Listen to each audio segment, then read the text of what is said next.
ನೋಡಿ, ಇಡೀ ನೇಪಾಳ ಹೊತ್ತಿ ಉರಿತಾ ಇದೆ. ಇದರ ಹಿಂದೆ ಇರುವ ಕಾರಣವೇನು ಗೊತ್ತಾ? ಹಿಂದೂ ಮುಸ್ಲಿಂ ದಂಗೆ. ಈ ದೃಶ್ಯಗಳನ್ನು ನಾನು ಸಾಮಾಜಿಕ ಮಾಧ್ಯಮಗಳಿಂದ ಆಯ್ಕೆ ಮಾಡಿಕೊಂಡಿದ್ದೇನೆ. ಯಾವುದು ಎಷ್ಟು ನಿಜ ಎಷ್ಟು ಸುಳ್ಳು ಎಂಬುದನ್ನು ಈ ಸಂಚಿಕೆಯ ಕೊನೆಯಲ್ಲಿ ತಿಳಿಸುತ್ತೇನೆ. ಪೂರ್ತಿಯಾಗಿ ಈ ಸಂಚಿಕೆಯನ್ನು ನೋಡಿ. ಹಿಂದೂಗಳು ಆಚರಿಸುವ ಕನ್ವರ್ ಯಾತ್ರೆಯ ಸಂದರ್ಭದಲ್ಲಿ ದೇವರ ಭಜನೆ ಹಾಗೂ ಡಿಜೆ ಇವುಗಳ ಶಬ್ದವನ್ನು ಮುಸ್ಲಿಮರು ವಿರೋಧಿಸಿ ವಾದಕ್ಕಿಳಿದಿದ್ದಾರೆ. ಇದರಿಂದ ಹಿಂದೂಗಳು ಹಾಗೂ ಹಿಂದೂ ಸಂಘಟನೆಗಳು ಒಂದಾಗಿ ವಾದಕ್ಕೆ ವಾದ ಬೆಳೆದು ಕಲ್ಲು ತೂರಾಟ ನಡೆದಿದೆ. ಪರಿಸ್ಥಿತಿಯನ್ನು ಹತೋಟಿಗೆ ತರಲು ಅಲ್ಲಿನ ಪ್ರಧಾನಮಂತ್ರಿ ಬಾಲೇಂದ್ರ ಶಹಾ ಪೊಲೀಸರಿಗೆ ಆರ್ಡರ್ ಮಾಡಿ ಘಟನೆಯನ್ನು ಶಾಂತಗೊಳಿಸಲು ತಿಳಿಸಿದ್ದಾರೆ.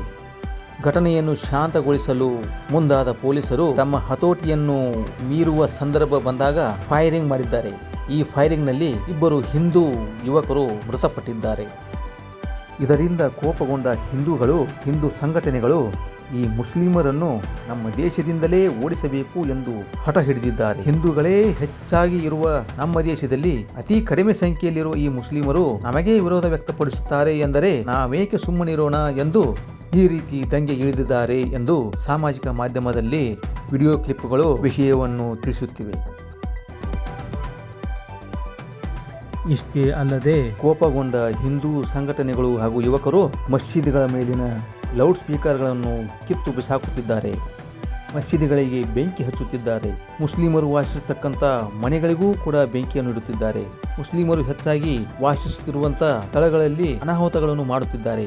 ಈ ಎಲ್ಲ ದೃಶ್ಯಗಳು ನೇಪಾಳದ ದೃಶ್ಯಗಳು ಎಂದು ಸಾಮಾಜಿಕ ಜಾಲತಾಣದಲ್ಲಿ ವಿಡಿಯೋ ಕ್ಲಿಪ್ಗಳು ವೈರಲ್ ಆಗುತ್ತಿವೆ. ಇದು ಎಷ್ಟರ ಮಟ್ಟಿಗೆ ನಿಜ ಎಷ್ಟರ ಮಟ್ಟಿಗೆ ಸುಳ್ಳು ಎಂಬುದನ್ನು ನೀವು ಪರಿಶೀಲನೆ ಮಾಡಬೇಕು. ನನ್ನ ಅನಿಸಿಕೆ ಪ್ರಕಾರ ಕೋಮುಗಲಭೆ ಆಗಿದ್ದಂತೂ ನಿಜ, ಆದರೆ ಇಷ್ಟು ತೀವ್ರ ಮಟ್ಟದಲ್ಲಿ ಆಗಿದೆ ಎಂದು ನನಗೆ ಅನಿಸುತ್ತಿಲ್ಲ. ಸಾಮಾಜಿಕ ಜಾಲತಾಣದಲ್ಲಿ ಕೇವಲ ಒಂದು 10% ಇದ್ದಂಥ ಘಟನೆಯನ್ನು 100% ಮಾಡಿ ತೋರಿಸುವುದು ಒಂದು ವಾಡಿಕೆಯಾಗಿದೆ.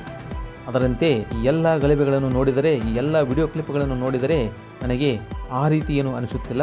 ಆದರೂ ಸಹಿತ ಹಿಂದೂ ಮತ್ತು ಮುಸ್ಲಿಮರು ವಾದಕ್ಕಿಳಿದು ಕೋಮು ಗಲಭೆ ಆಗಿದ್ದಂತೂ ನಿಜ. ವೀಕ್ಷಕರೇ, ನಿಮ್ಮ ಅನಿಸಿಕೆ ಏನು ಅಂತ ಕಮೆಂಟ್ಸ್ ಬಾಕ್ಸಲ್ಲಿ ತಿಳಿಸಿರಿ. ಜೈ ಹಿಂದ್.